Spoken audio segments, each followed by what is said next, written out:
Okay, so we are continuing with our series on Emuna, and tonight we're going to delve into a very exciting question in the wisdom of Rebbe Nachman, in the thoughts of Rebbe Nachman, and that is, what exactly is Emuna supposed to be? What is supposed to be the basis of our Emuna? And when I talk about something, I want to introduce a new term called Emuna Pshuta. Emuna Pshuta means simple Emuna. And the question is, what exactly is Emuna Pshuta, and is this something that we should aspire to? And basically, what we're going to speak about tonight is a question that there is something which we can consider the opposite of Emuna Pshuta, and that is the Emuna of Chakira. Okay, Chakira in Imam in Hebrew, Mechkar means academia. Okay, so I think it's actually like somewhat appropriate of a good definition, like based on it's somewhat similar to the way it was defined 200 years ago, meaning that when Rabbi Nachman talks about the world of Chakira, he's actually speaking about the world of academia, which is really a mindset, which is really that it's like a state of mind that what is the source of my truth? Okay, and this is the question: is what should be the source of our Emunah? So, just to spoiler that Rabbi Nachman was very much against Chakir. Okay, Rabbi Nachman writes in many places, foremost in the sefer called Sichos Harad, which is the sefer of his when he was talking to his students practically on Avodas Hashem. Like he has the sefer Likutei Moharan, which is more esoteric wisdom. And then he has like practical, like let me teach you how to be a good Jew, and that's Sichos Harad. And so many times in Sichos Harad he writes about this. In the Likutei Moharan he hints to it many places. The truth is that Rabbi Nachman was interesting. We've spoken about this earlier. That Rabbi Nachman, he spoke very much against the world of philosophy, against the world of Chakira. He would say that Amalek, like the arch enemy of the Jewish people, he was a philosopher. Like meaning that the enemy of Judaism is philosophy, and he would put Amalek as the philosopher, as like this religious professor at Hebrew U, or probably Tel Aviv University, and so Columbia. no, we're talking about Jewish people. Okay, so even though like there is truth to what you're saying as well, but he's talking about within the world of Judaism, within the world of Emuna, that what should be the basis of our Emuna? Should we be looking? Should we be aspiring to Emuna Pshuta, to simple Emuna, or should we be aspiring to Emunas Chakira, meaning that Emuna which is based on logical proofs? Okay, so practically speaking, this is a question that what should be the basis of our Emuna?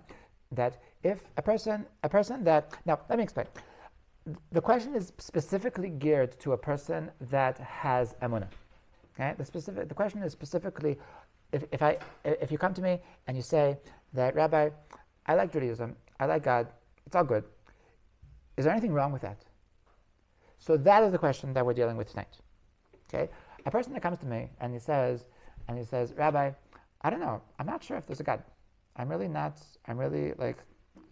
the fence. Like one day I think there is, one day I think there's not. So there is no doubt that for such a person that there's only one approach. That the only approach is to talk with logic. Okay.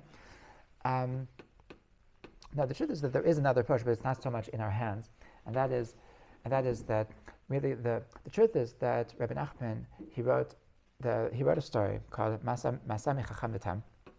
And we spoke about this story at length when we spoke about the trait of simplicity, and we had about 5 classes about the trait of simplicity. And when we spoke about that, so we spoke about the mindset of simplicity versus the mindset of being sophisticated. And Rabbi Nachman starts the story by saying that once upon a time there were two balabatim, and they each had a son. And then the balabatim died, and their sons had this whole journey of how they. So we started when we started analyzing the story. So we asked, why did you start the story with the fact that they had fathers and the fathers died? And we explained, and this I think I saw from Rav Steinsaltz, that Rabbi Nachman is aware of the fact that once upon a time that there were Jewish sages that were into the mindset of sophistication, of philosophy, of thinking, of analytical approach. And he knew that the Rambam was such. He knew that the Rebbe Bechaya was such. And he knew that there was such an approach. And Rebbe Nachman's point was that that was good once upon a time, but nowadays, perhaps it's not the right approach. Okay? So I saw an interesting thing that there's a book called Lishlosha Be'elul. The Gimel Elul is the yahrzeit of Rav Kook. So they put out different haspedim the people give, like different eulogies the people give of Kook, and of course in these eulogies they tell many stories. So in these stories of Kook, so they shared the story that there was a reference vase called the Ridvaz that he approached Rav Kook about the fact that Rav Kook was very much into analyzing exactly what is the Emuna that we're supposed to be having, what is our relationship with Hashem that we should be having. And he would always be talking about this in a very concrete, very analytical approach. And the Ridvaz came to him and he said, Rabbi, I would love that I want the Judaism of my Savta. That my Savta said I wish, I aspire to have the Judaism that my Savta had. And so Rav Kook said to Ridvaz that there is no doubt that your Savta was a wonderful Jewish woman, and she was a big tzadikah. But in this generation, that's not enough. So this is the exact opposite of what Rebbe Nachman was saying. Rebbe Nachman was saying that once upon a time you had a Rambam, and once upon a time there was a decent approach, there was a legitimacy to the approach of Chakira. But nowadays Rebbe Nachman was saying that it's not a good approach. And Rav Kook was saying that once upon a time it was okay to have the Emuna of the Saftot, that just they never ask questions. They if you ask them but Bubby, but why should I believe in Hashem? So she would slap you in the face and said I think that you've been smoking something. You're crazy. And there's no room for questions like that. And you have people that once upon a time that was an okay approach to Judaism, and Rav Kook was recognizing that nowadays that's not enough. Okay, so there's a very interesting thing that it seems that both Rav Kook and Rabbi Nachman, they both agree that in different time frames there is a time for each. There's a time for Emuna, which is based on Chakira, Emuna, which is based on proven and analytical research, and in different time spans there's a legitimacy of an Emuna which is simply simple, which is simply that I believe because, and they're both legitimate, and really it depends on what generation you're living in. And I would add, of course, that also depends on who you are. And this is very possibly a personality thing. And there's people who are more analytical in their essence, and they're naturally drawn towards understanding things. And there's people that they're more simple, and their DNA is just more simple, and they're really just okay with just having it. Okay, so I want to start this discussion with really the sources that we have in Judaism, the sources from the Yishayim, the sources from our sources from long ago, and then we'll get to the practical approach of Rebbe Nachman and Rav Kook, etc. And so this conversation really starts with the sefer called Chavot HaLevavot, because Chavot HaLevavot was written by Rabbeinu Bechaya ben Pakuda, who was one of the Rishonim. Okay, we're talking about medieval times, a little bit we're talking about over 1,000 years ago, and so he wrote a sefer. It was one of the classical Sifrei Musar. Okay, his sefer is known as one of the classical Sifrei Musar. There's three main Sifrei Musar. One is the most famous, is probably Mesilat Yesharim. The second is Chavot HaLevavot, and the third is Shari Tshuva from Rabbeinu Yonah. Okay, these are the three greatest classical Musar works, and these books are accepted across the board as just the basis of being a good Jew. Is you have to know these works. And so the thing is that Sefer Chavos HaLevavos, he's most famous for the sefer called Shar HaBitachon, which is the shar of trusting in Hashem. Okay, and that everyone learns, and that's very mainstream. He's very, very intense about how much a person needs to trust in Hashem. And there's another chapter in Chavos Havavos called Shar HaYichud, where Shar Bechina, and where he talks about proving that God exists. Okay, and so there's interesting accounts from different tzaddikim over the different generations that even though they were into this book of Chavot Havavot, but this particular chapter where he talks about logical proving of God, so they weren't into that. Okay, so the Chavot Havavot himself, so actually before he starts this chapter, so he writes that the reason why he's writing this is because he really feels that it's an obligation of anybody that's able to do so. He writes, "Kol mi sheyuchol lachkor inyan hazeh v'doim lo min inyanim hamuskalim b'derech hasvara hasichlis chayav lachkor alav kefi hasagato." Anybody that's capable of analytically, philosophically, thinking about, figuring out the details of our Emuna is obligated to do so. Ukfar chiyavtanu haTorah b'zeh, and the Torah obligates him to do so. Okay, so the Chavos Havavos is of the opinion that this is an absolute obligation. Okay, meaning, so once again, this is for a person that has Emuna, that they have no doubt, is there a God or is there no God? Is that enough? That they come to the rabbi and they say, the rabbi, is this enough? Or can I just live my entire life with just simple Emuna? I believe because I believe. Or do I need to have a basis of my Emuna from logical proof? Okay, so here's of the opinion that this is an obligation. The person needs to give a logical basis for his Emuna. Now, where does the Torah obligate him? So on this, so the Shalah, Rebbe Shaya Horovitz, he wrote a sefer called Shnei Luchos Habris, and so in this sefer, so he writes that he thinks that what is the source of the Torah for this obligation? Because it says that Da et Elokei Avicha ve'avdeu, that know the God of your fathers and serve him. So the Shlomo explains, so what does it mean, know the God of your fathers? So it means it's talking to a person that already has the God of the fathers. Meaning that what's the opposite of Chakira? What's the opposite of coming to God through analytical research? The opposite is through tradition. Okay? This is called Kabbalah. Okay? To receive. Okay? So this is something that the Ramban writes about, that Chazaka ein avot marishim livnehem sheker. Okay? There is a strong hold, there's a strong thing that we can depend on, and that is that parents would not give over a lie to their children. Okay? This is we can have questions on this chazaka, but this is how the Ramban says is that a parent wouldn't give over to their children something that they weren't 1,000% sure about. So the fact that Judaism has been given over for so many generations, so we should accept the tradition of our parents, because if it wouldn't be true, then they wouldn't tell us. Okay.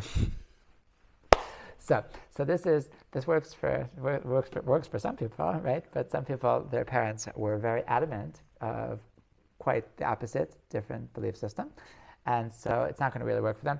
But I would alter the Ramban's approach, and that is that parents with all their good intentions, so they could be that they're misinformed, and it could be that they're giving over the wrong tradition.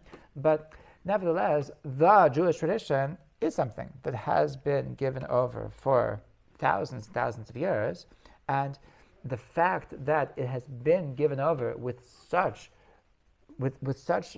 devotion and such commitment, and people have literally given up their lives for this tradition, so that does give a certain legitimacy to this tradition. Okay, so this is the opposite of Chakira is Kabbalah, is tradition. Okay, that we should believe in God and we should believe in Judaism based on the tradition of Judaism.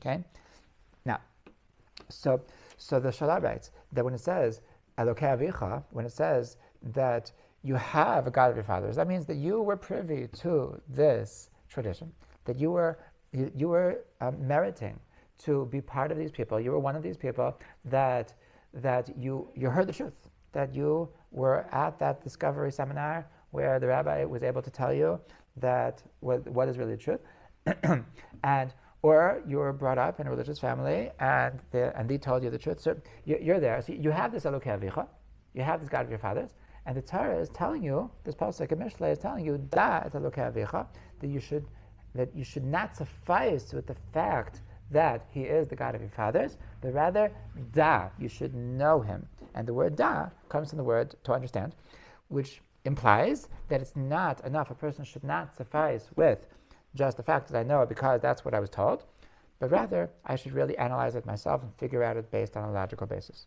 Okay, so the Chavos Havos writes that this is actually part of the obligation of this, and the Shalah explains that what is the obligation? It's from this pasuk. It's from this pasuk da et Elokei Avicha. So in the Sefer Chinuch, it's from the Rishonim. So when he speaks about the mitzvah of Emuna, then mitzvah Chafei, he speaks about the mitzvah of Emuna. Anochi l'Shem Elokecha, asher tzadicha mitzvah. Hashem revealed himself, and he said, "I am the Lord your God." This is the first of the 10 Commandments. So this is the mitzvah of Emuna. Okay, so in this mitzvah of Emuna, so the Sefer Chinuch writes that mitzvah lahamin sheyesh le'olam Eloka echad shehim tzikon tzayim. There's a mitzvah to believe that there is a God who created all of everything that exists. Ve'imiyas kalalo is b'malos hachachma. If a person merits to elevate himself with the levels of wisdom, with higher levels of wisdom,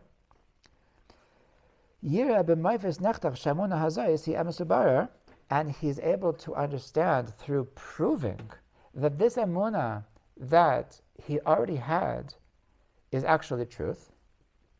And it would be, and it's logically impossible for this not to be true.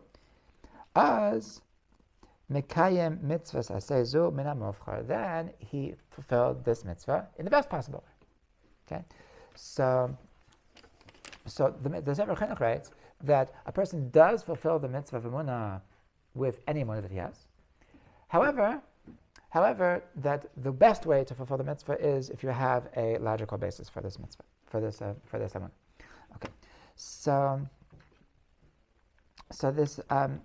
these are the sources. These are the sources that there is a mitzvah. There is a mitzvah to do it, and so there's 3 sources basically: the Sefer Chinuch, the Chavos Havos, and the Shalah. Okay, these are the 3 sources that say that it is incumbent upon every Jew that if it's possible to not suffice with the fact that this is what we were taught, but rather to understand why it's logically necessary. Okay, so against this, so we have a whole another school of thought that say that this is not the way to go. This is not what Hashem wants. Hashem does not want you to be a philosopher. He doesn't want you to think about logical proofs, and it's a dangerous thing. It's a dangerous thing. It's not a good thing. It's pointless. So now, before we analyze the texts, before we analyze the sources of why these different sources in our tradition were against it, so I want to think. Let's think about this for ourselves. Okay, let's think about that. What are the pros and what are the cons of Emuna Pshuta versus Emunas Chakira, of simple Emuna versus analyzing Emuna. Okay, meaning that if I would ask you what makes more sense to you, is it more logical that the motivation, the basis of your Emuna should be simply it doesn't matter why, the point is that I believe, or does it make more sense that the motivation for Emuna should be a logical proof? What would you say? Logical proof. Why? Because what's the pro? What's the pro of having logical proof? you're not easily manipulated by any charismatic leader of a cult or whatever. Excellent. Okay, so the con of simple Emuna is that you could be manipulated by some cult leader, like you said. Like I would say that that if you're like a person that's really promoting Emuna Pshuta, like simple Emuna, that I just believe because that's what my rabbi said, so I would ask them that, like, and what if you would happen to be Christian? What if you would happen to be following, like, be brought into a Christian family, and they would be telling you that really the only way to salvation is to believe blah blah blah. So, according to your mindset, according to your philosophy, that I should listen to my rabbi, and that's it. So, what if your rabbi would have told you something else? Then you're really admitting that you would have gone after that, right? So that's a problem. That's a problem with Emuna Pshuta. Okay, that is a good, that there's a danger, meaning that if your only motivation is, I believe because somebody told me, so then you always have the question in your mind, maybe it's wrong. Maybe they were just charismatic and I really have no idea what's the truth. Yeah. My question is, does Emuna Pshuta mean that you heard it from someone else and you were convinced, or is that you discovered yourself through personal experience? Interesting. Personal experience is a different way to come to it. Mm-hmm. Because then you cannot say, oh, I was brought up this way or that way. You could be born as anything and then come to this Emuna. Personal experience is something that I'm not sure if it's really part of this conversation. Okay. Because it's not under our control. Right. And a person that has a personal experience is not going to be part of this conversation, really. I guess I'm like, was Avraham? Which one was Avraham? Avraham. So there are different approaches in Chazal as to what was the nature of Avraham Avinu, who was the father of the Jewish people. There are midrashim. There are many midrashim that say that he only came to Emuna when he was 40 or 45 years old, and there's midrashim that say that before he came to God, he worshipped every sort of idolatry that existed in the world at the time. Okay, I once found a very interesting thing that in the midrash. So this is actually a dispute between Rish Lakish and Rabbi Yochanan. That Rish Lakish was of the opinion that Avraham Avinu discovered God when he was 3 years old. And Rabbi Yochanan is of the opinion that Avraham Avinu discovered God when he was 45 years old. Okay, so when I learned this midrash, so I thought it was very fascinating, because really, what's the difference between Rabbi Yochanan and Rish Lakish? That if Avraham was 3 years old when he discovered God, and this by the way he derives this from the pasuk. It says in Parashat Toldos that Hashem says Ekev Hashashama Avraham B'Koli. That Ekev, that Avraham listened to my voice. So the Rish Lakish says that Ekev is the gematria of 172, and 170 and Avraham's entire life was 175. So the Torah is saying that that Avraham listened to me for 172 years. That means that he must have discovered God when he was 3. Okay. So according to this approach, that he discovered God when he was 3, what's that basically saying? That he's just intuitive. He just figured it out. Because a 3-year-olds are not going to university. They're not using analytical thinking. That if he was 3 years old when he figured it out, that means that he just got it. Okay. Whereas the other approach, Rabbi Yochanan's approach, was that he was 45. So I thought this was very fascinating, because the Gemara tells us elsewhere that the difference between Rabbi Yochanan and Rish Lakish is that Rabbi Yochanan was FFB. he was brought up religious. Rish Lakish, on the other hand, he was about tshuva. Okay, he was the head of the bandits. In fact, he was part of some gang, and Rabbi Yochanan was Makarev him. That he was Makarev him. I'm not sure if this is still an okay way to do kiruv, but Rabbi Yochanan told Rish Lakish that, I have an extremely beautiful daughter, and sister, right? Thank you. And if you become religious, then you can marry her. And he fell for it. and and he became an amazing sage. So that's where we started the class by talking about the purpose of the girls in the classes here. So It was actually him who was the really beautiful one. I think it was really him. Nachman. Okay. So anyway, so Reish Lakish was about tshuva, and Rabbi Yochanan was from birth, and so I thought it was very beautiful that if you ask Rabbi Yochanan who is the hero of the Jewish people, who is the path of the Jewish people, so he says Avram was for sure 45. He was the first. I think it's much more beautiful to come to God when you're 45 years old than to come to God when you're a baby. And Rish Lakish, who is the Baal Tshuva, if you ask him, who was Avram Avinu, he said, I think that the most beautiful thing that the father of the Jewish people is to be born into it. That's much more pure. That's much more. So I just thought it was so beautiful that each one saw the beauty in the other side, that they each appreciated each other. Okay, so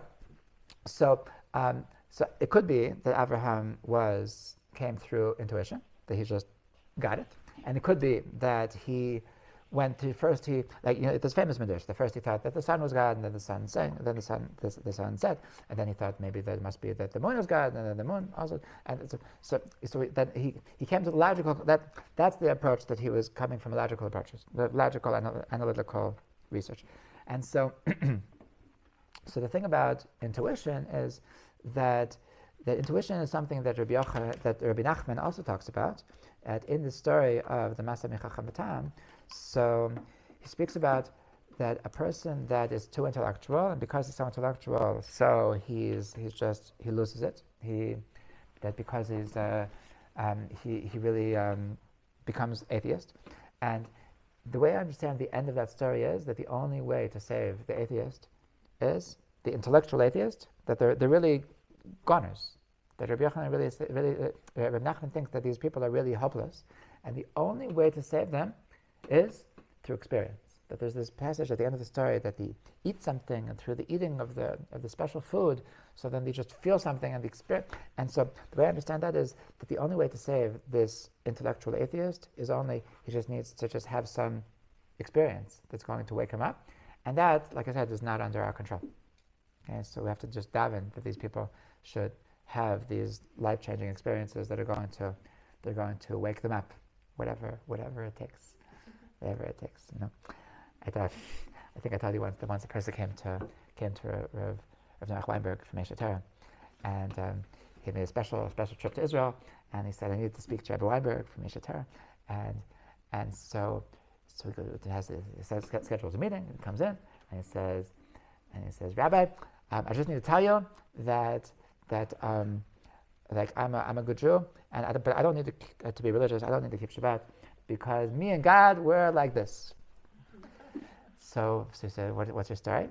So he said, let me tell you that obviously he came all the way to Israel to tell him the story, and that I was going with a vacation and with my family, and we're going on this cliff and this highway, and I don't know what happened. Somehow I lost control of the car, and the car flipped over twice and went on the side of the cliff, and we all ended up completely safe. Not a single bruise. It's a complete miracle. So Rabbi, I'm good. So Rabbi looked at him, and he said, and who, pray tell, who was it, if you're on such good terms with Hashem, so who was it that threw you off the cliff?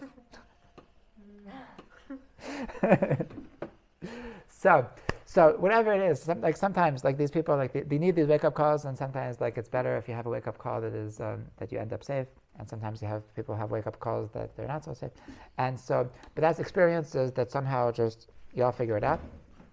So that's a beautiful thing, but we're not talking about that. And the two possibilities that we're talking about is that what's in our capability is A, Emuna through Kabbalah, Emuna through tradition, and B, Emuna through analytical research. Okay, so David mentioned that there's a con with simple Emuna, and that is that it seems that it's baseless. And if you ask the person, like, why do you believe? So he said, okay, so that means if for the same price you would have believed in Jesus, so then how can you say that your Emuna is really substantial? Okay, that's the question. That's the question. So can anybody think of a pro of Kabbalah, of tradition? Why tradition is in a certain sense better than analytical research? Because it's like beyond intellect, and at the end of the day, like it's a connection that like doesn't rely on your abilities. Mm-hmm. So like you can just like connect naturally without like having to work for it, and also without having to work for it, and like without. I mean, I would say that without having any not having to work for it, I think is I don't think it's a good thing. I think it's like no pain, no gain. I think working for things is always good. But I think the first thing you said is very clear, and that is that Emuna Pshuta is beyond my intellectual capabilities. Okay, meaning that if my Emuna is based on my intellectual understanding, so then it's really dependent on my personal intellectual capabilities. If you could have somebody who is smarter than me, but not smarter than God, that's able to outsmart me, and is able to mix me up, is able to confuse me. And if I'm basing my Emuna based on my intellectual understanding, so then, it doesn't, I'm sorry to break it to you, but I'm certainly not the smartest guy in the world, and I would imagine that you guys also aren't the smartest guy in the world, that there's somebody smarter than all of us. Oh, you are? You're that? Oh, sorry. Okay, so most of us aren't the smartest person in the world. So there's somebody smarter than us in the world. So just because there's somebody smarter than us doesn't mean that we're wrong. Doesn't mean that he's right? Meaning that the absolute truth is really greater than even the smartest guy in the world. Okay, so if you're defining your Emuna based on your personal intellectual understanding, so then it happens to be that somebody smarter than you is going to outsmart you, so then you're going to lose it, then you're going to leave it, and the truth is that you were right and he was wrong, right? So meaning that just because somebody is smarter than you doesn't mean that he's right, okay? We have a lot of smart people that say very stupid, wrong, incorrect things, right? And so this is the problem. This is actually, this idea is expressed in the sefer called Mishnah Chachamim of Moshe Chagiz. Moshe Chagiz. I was very excited to find this because until now the only thing I knew about Moshe Chagiz is a street in Geula on the way to Zechar Moshe.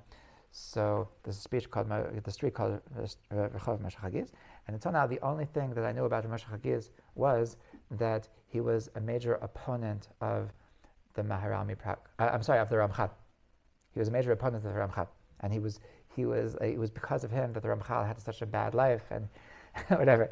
So now I know a good thing about Rav Moshe Chagiz. Now I can think about something positive every time I pass the street, and that is that he writes that this is how he understands the reason why we cover our eyes when we say Shema.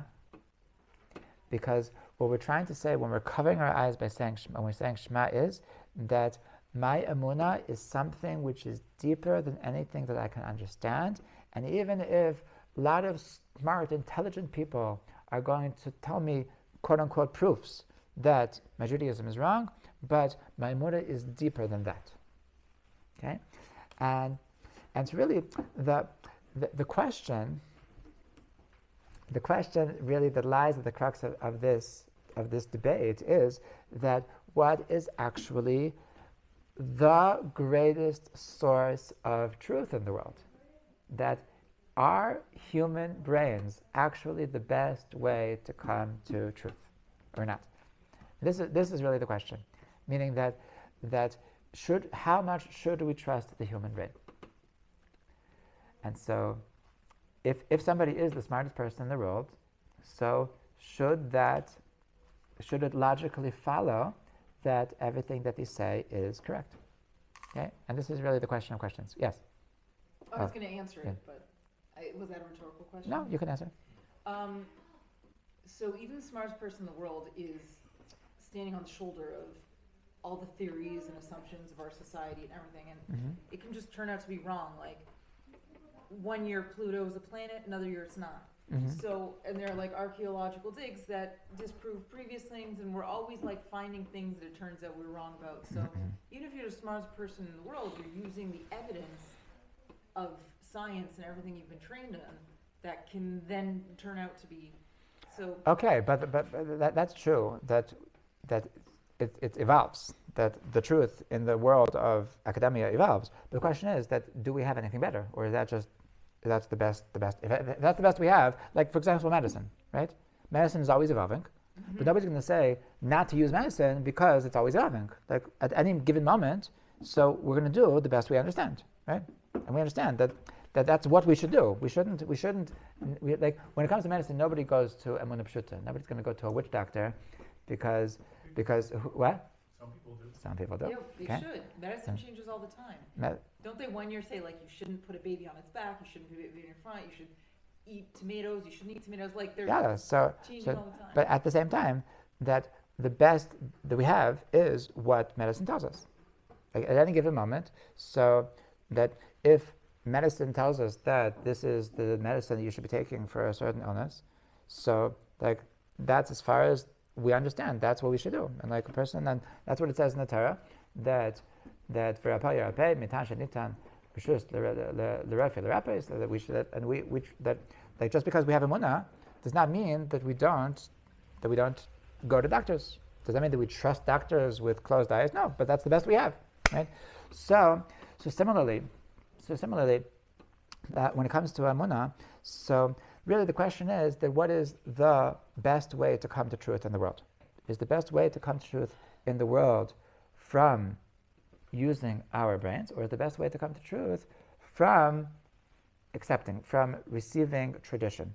Okay, is tradition a better source of truth? Okay, so this is the question of questions.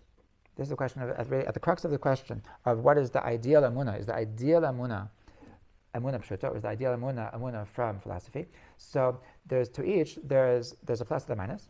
Okay, that the plus of Chakira is that at least you know that you're not just being stupid, you're not just blindly going after something wrong, and what's the minus of Emuna's Chakira, the minus of using analytical research, is that if somebody who happens to be smarter than you is going to outsmart you, that doesn't mean that he's right, and you're going to, because your motivation of Emuna was that logically it's sound, so at the moment that logically it's sound to deny God, so then you're going to deny God. Whereas if you would, like the Mishnas Chachamim writes, like just to close your eyes when you say Shema, to say that I don't care what everybody says, that my Emuna is deeper than that, so then you're safe that you're not going to be swayed by other intellectual people.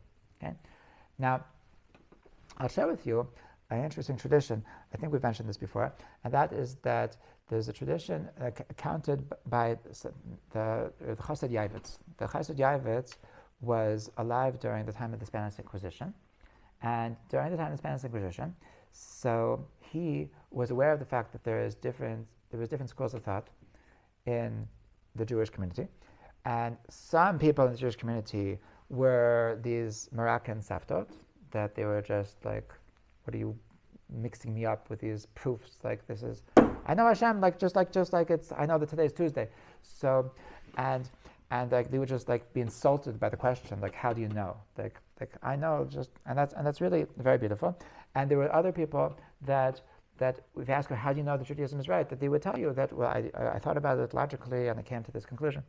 And so during the Spanish Inquisition, so the Christians would come to the Jews and they would say that either convert to Judaism or get out of Spain. And if they didn't get out of Spain, so then they were tortured until they would convert. So the Chassid Yavitz reports that during this Inquisition, so consistently the simple Moroccan Saftot were the ones that stayed fast with their Emuna, and nothing would sway them. And if it would mean being tortured or dying, so then they were happy and proud to leave this world as believing Jews. Whereas the people that were into Hakira, the people that were into proofs, the philosophers, the academics, that they felt like flies. That they were constantly converting to Christianity. Pragmatic. What? They're pragmatic. They're realists. They're in this world. I wouldn't call it pragmatic. I would call them losers. Because I think that I would call them weak. Because I think they themselves would agree with me that if you would ask them that would you die for your beliefs? Would you die for your values?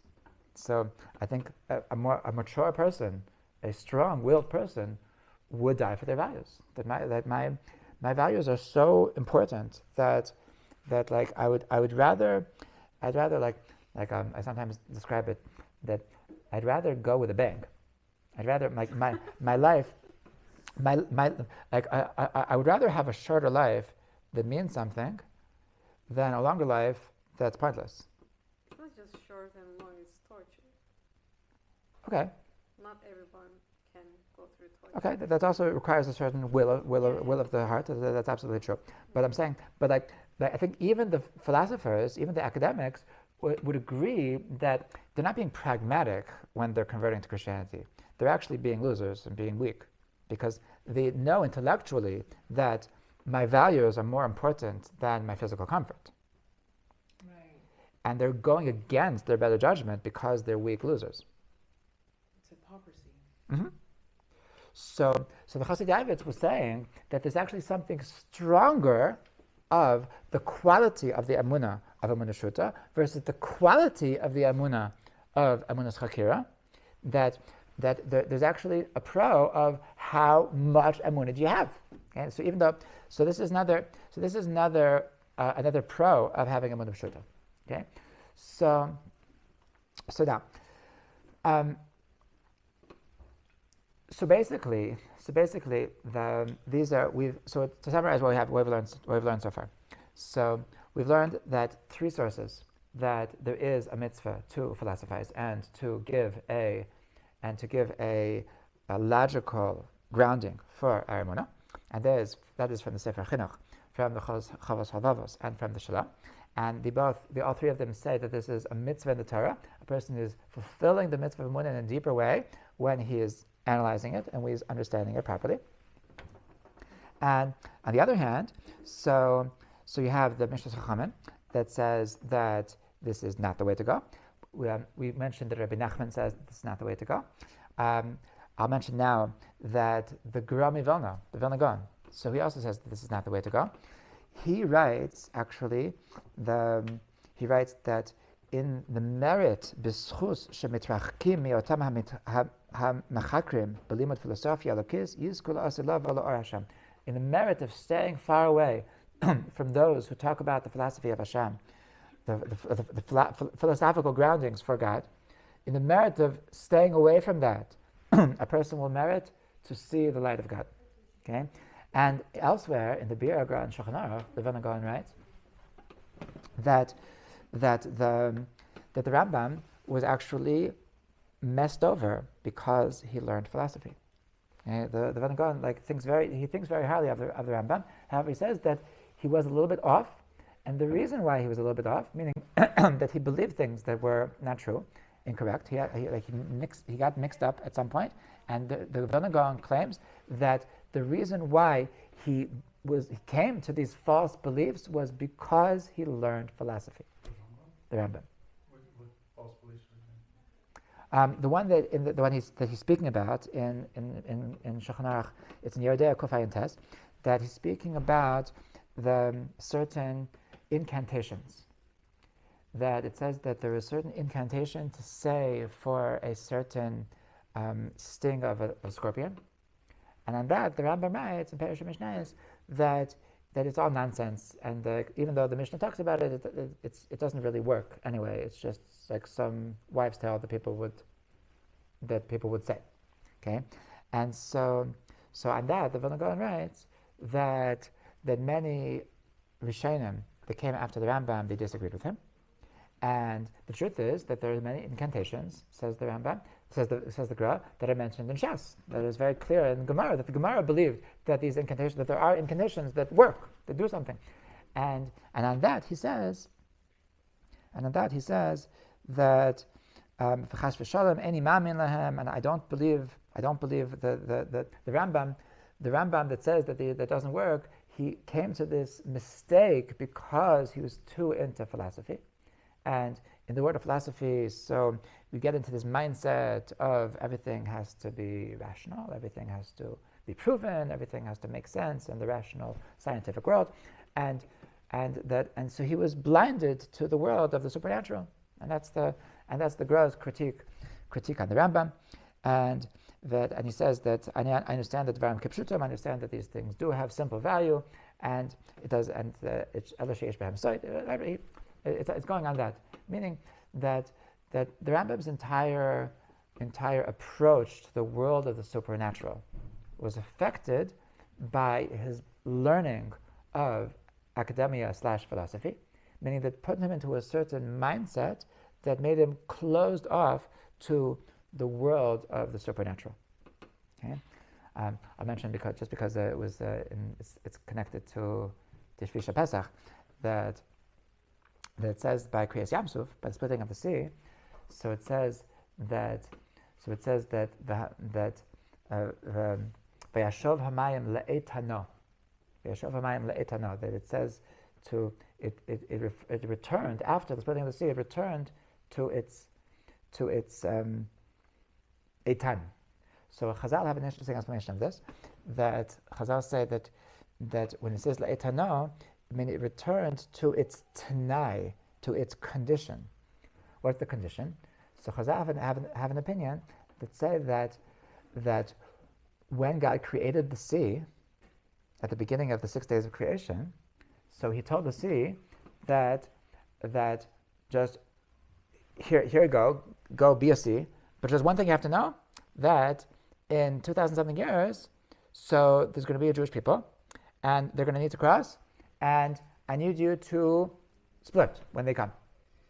That was the t'nai that Hashem made with the sea at the moment of creation. Okay, so the Rambam likes this midrash, and he explains, because based on his rational approach to the world, he really has a difficulty with miracles in general, because miracles is going against the laws of nature, and rational thinking doesn't leave space to go against the laws of nature. So basically, the Rambam understands this Chazal to say that it's true that there's laws of nature, and these laws of nature are actually unbreakable. However, sometimes God made a condition in the original laws of nature that they themselves would be put on pause. And that's the only way, in the world of the Rambam, that's the only way that anybody can ever go against the laws of nature. Meaning that it was from the time of the 6 days of creation, according to the Rambam, really there is no such thing as going against the laws of nature. But sometimes it was predestined. That's how he understands Kriyas Yamsuf. Okay? So basically in the world of the Rambam, so there is no world, there is like he couldn't be a believing Orthodox Jew and just not agree with Kriyas Yamsuf. So he had to find some explanation for that. But if you ask the Rambam, do you believe in miracles? What kind of miracles? Do you believe that even though the doctors say that she can't get better, but the next day she can get better? So the Rambam would say no, he doesn't believe in that, because there's laws of nature. And the Gro was saying that, Hashem is bigger than the laws of nature. And I'm sorry that you read so much philosophy that you got bogged down and your brain got compressed, that you only believe in this. Okay, so we'll continue this next week. I want to speak about the more sources against, this is getting closer to Rebbe Nachman's approach, getting sources against the academic approach to Emuna, to believing in God, and to break it down into really the different reasons why they were against it. And we'll see that there's that within those who were against the academic approach to believing in God, so there's actually different problems that different sources had, and how we can perhaps find a way to evade these ways, and we'll see exactly where Rebbe Nachman is coming from. B'ezrat Hashem. All right, Toda Rabba, L'chaim.